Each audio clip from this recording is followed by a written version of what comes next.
Dragon's Crown was a game that came out on the PlayStation 3 and Vita at a time when so many great games were coming out on the PlayStation 3 and Vita. Although it was unique and beautifully crafted, it was just lost in a giant sea of beautifully crafted and unique games at the time. I remember picking this up on the Vita and only playing through the tutorial for all of 15 minutes, with the intention of coming back to it, of course, only for it to be forgotten. So more than anything, I'm actually pleased to see Dragon's Crown Pro, a PlayStation 4 remaster of the original Dragon's Crown with plenty of enhancements in tow to keep it looking and sounding exceptional. We are in what Atlas call the preview phase, so I'm only allowed to cover a select few areas from early on in the game, with my full review coming later next week.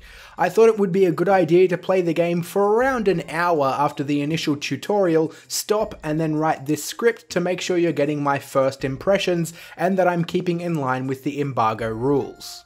I didn't remember a whole lot about the game from the Vita days, but I certainly didn't remember it looking this good. The art is gorgeous, the game is played on side-scrolling 2.5D maps and the detail is wonderful.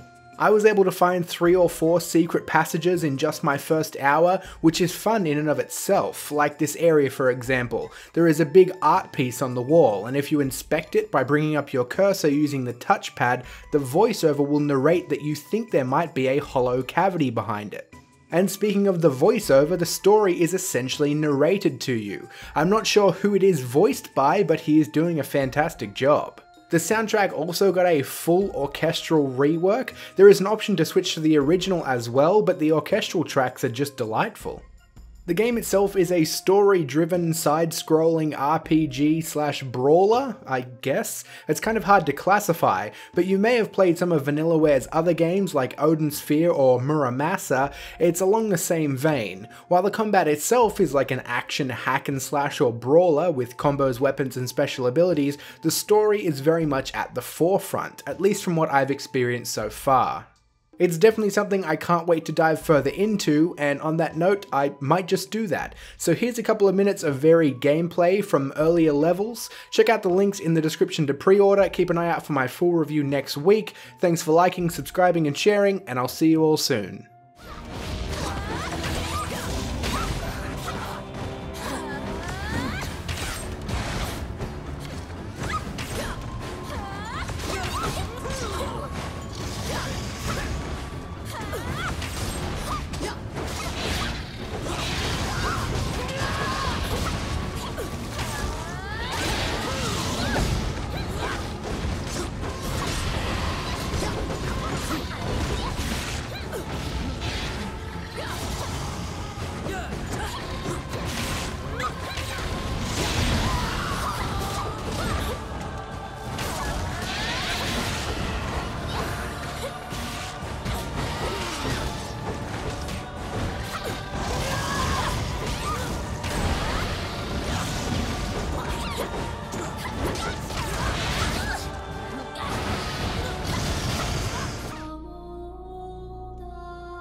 There seem to be more nests similar to this one spread throughout the area.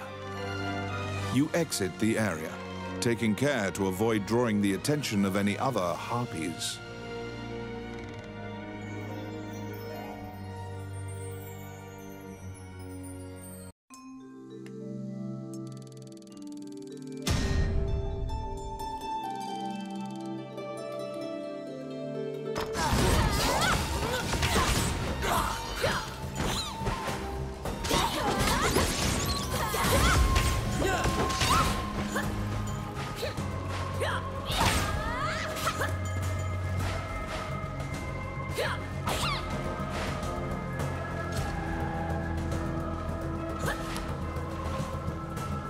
Let's see. Simple.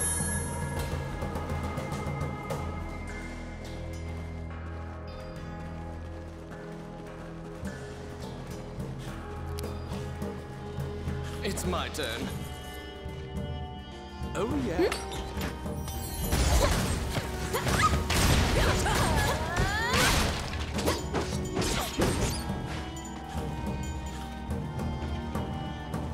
Filthy Luca.